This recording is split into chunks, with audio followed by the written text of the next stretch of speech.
Hello students, welcome to the digital classroom of Lalbagh girls inter college.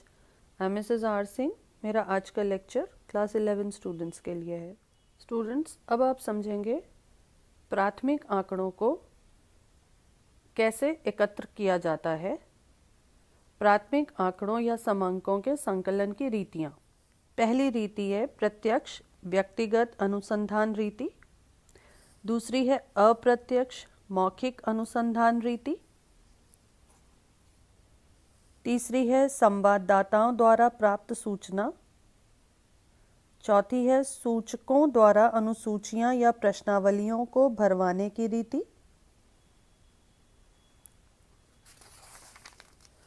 और पांचवी है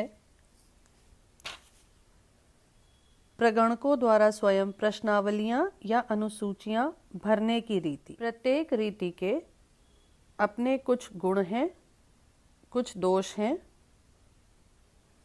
उनको देख लीजिए। सबसे पहली है प्रत्यक्ष व्यक्तिगत अनुसंधान रीति, जो अत्यधिक सीमित क्षेत्र के लिए उपयुक्त रहती है, जहां मौलिक समांकों की आवश्यकता रहती है, जहां शुद्धता पर अधिक बल देना हो या समस्या जहां अधिक जटिल हो और समांकों को गोपनीय रखना भी आवश्यक हो। इस रीति के अनुसार अनुसंधानकर्ता स्वयं सूचना देने वालों के संपर्क में आकर अपने निरीक्षण और अनुभव द्वारा आंकड़ों का संकलन करता है। तो इसके गुण हैं, इस विधि द्वारा एकत्रित समांक शुद्ध होते हैं। एकत्रित समांक यानी कि सूचना जो आपने एकत्र करी वो अधिक विश्वसनीय होती है। समांकों में मौलिकता रहती है क्योंकि अनुसंधानकर्ता ने स्वयं सूचना देने वाले से के संपर्क में आके सूचना को एकत्र किया है, तो समांकों में मौलिकता रहती है। यह प्रणाली लोचदार है। संकलित समांकों में एक रूपता पाई जाती है। अन्य सहायक सूचनाएं भी प्राप्त हो जाती हैं। इस रीति के दोष इस प्रकार हैं, क्योंकि ये सीमित क्षेत्र के लिए होती है, विस्तृत क्षेत्र के लिए यह रीति अनुपयुक्त है। इसमें पक्षपात की संभावना भी अधिक होती है। इस रीति में धन, समय और श्रम का अधिक व्यय होता है, क्योंकि अनुसंधानकर्ता को स्वयं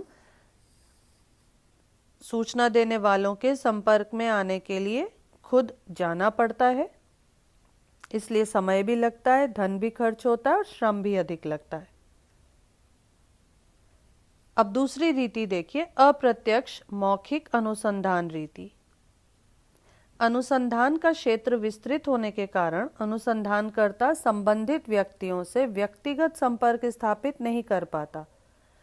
ऐसी स्थिति में अनुसंधानकर्ता ऐसे व्यक्तियों या साथियों से मौखिक पूछताछ करके समांक एकत्रित करते हैं जो समस्या से अप्रत्यक्ष रूप से संबंधित होते हैं, लेकिन उनको उस विषय की जानकारी रहती है और जो अधिकारपूर्ण सूचना दे सकते हैं। जिन व्यक्तियों से मौखिक रूप से संबंधित सूचना प्राप्त की जाती है उन्हें साक्षी कहते हैं, यानी विटनेस कहते हैं।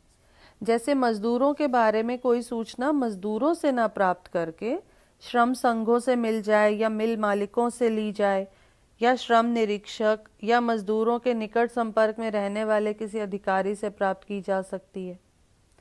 इस रीति की उपयुक्तता इस प्रकार है, यह वहां उचित रहती है जहां अनुसंधान का क्षेत्र विस्तृत हो, समांकों की प्रकृति जटिल हो, सूचना दाताओं के साथ प्रत्यक्ष संपर्क स्थापित करना जहां पर कठिन हो, या फिर जहां सूचना देने वाले लोग सूचना देने की इच्छा न रखते हो। इस प्रणाली के गुण हैं, इस रीति में समय, धन और परिश्रम कम खर्च होता है।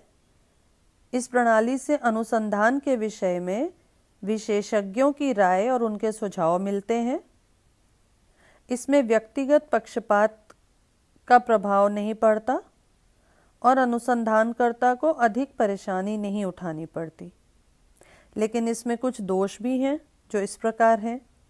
सूचना अशुद्ध हो सकती है क्योंकि सूचना स्वयं प्राप्त नहीं की गई है, जिनसे जो वास्तविक सूचना दाता थे उन तक नहीं पहुंचा गया है, तो सूचना कुछ अशुद्ध हो सकती है, उसकी संभावना रहती है। सूचना में एक रूपता नहीं रहती, गोपनीयता नहीं रहती, पक्षपात का प्रभाव पड़ सकता है और